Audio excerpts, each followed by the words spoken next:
You know, we were supposed to be in Nepal this week. We were going to go down there and build 100 houses down in the southern part of Nepal near the Indian border, where Rosa and I have visited a good many times. We've been to Nepal 7 or 8 times to help with elections and to climb Mount Kilimanjaro and count Mount Everest and do that kind of thing. But we were really looking forward to building 100 homes in Nepal. And we had all the plans made, but they had a new constitution that really cheated the poor people in Nepal, and some of them rose up along the Indian border and created a boycott.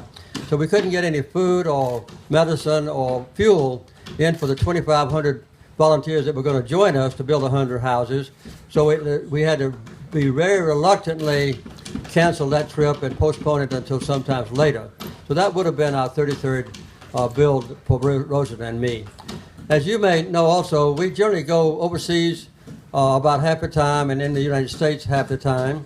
Garth and Tricia have joined with us 2 different years in Haiti after the earthquake there. They also joined with us on the West Coast and on the Gulf Coast after Katrina hit Louisiana, Mississippi, and Alabama back in then. I think that was in 2008.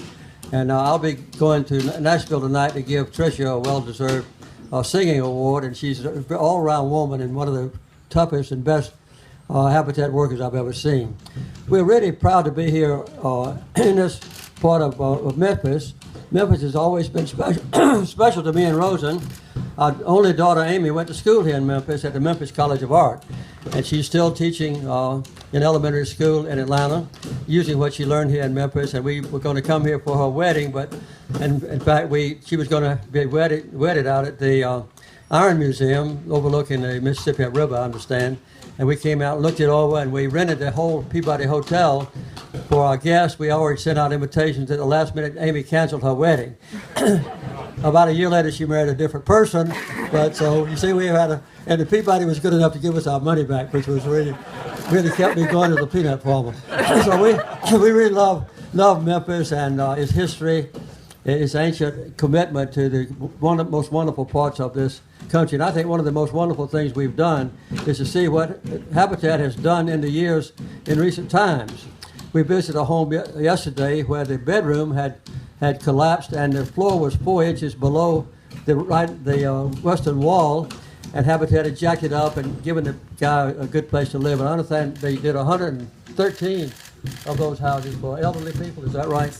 Just repairing their homes to keep them in houses that already existed and making their homes habitable. So we're very excited to be here. We'll be back next year, and this is kind of a prelude or preview of what we're going to be doing when we come back next year. I noticed that I added them up: 21 new homes, 35 beautification projects, and 45 rehabs, and that comes to 101 homes. That's what we generally do when we go on a project. Our biggest project, by the way, was in the Philippines. We had 14,000 volunteers that joined me in Roseland, and we built 293 complete homes in just 5 days. And that was the biggest project we ever had. But everywhere we go, we are filled with emotion because the families who work on their homes, like the wonderful work over to our left has already been reduced, they have to put in hard work on their own house to build them, about 500 hours usually. They have to pay full price for the house. They're not given anything except love and affection, and they have to pay full price for the house. But usually Habitat doesn't charge any interest rate. So generally they can get a good house that they help build, and the interest per month is generally less than what they've been paying for substandard rental homes. So that's a wonderful gift to them, but it's also a gift of love and affection and camaraderie. We've learned a lot about the poorest people in our country and around the world. As you know, most people who have a religion, mine happens to be Christianity, but there are many others who work on Habitat with different religions. One of the things that we are taught by God in every form that we worship is that we should break down the barrier that exists between wealthy people who have everything we need, like Rosa and me, and the poorest people who've never had a decent place to live.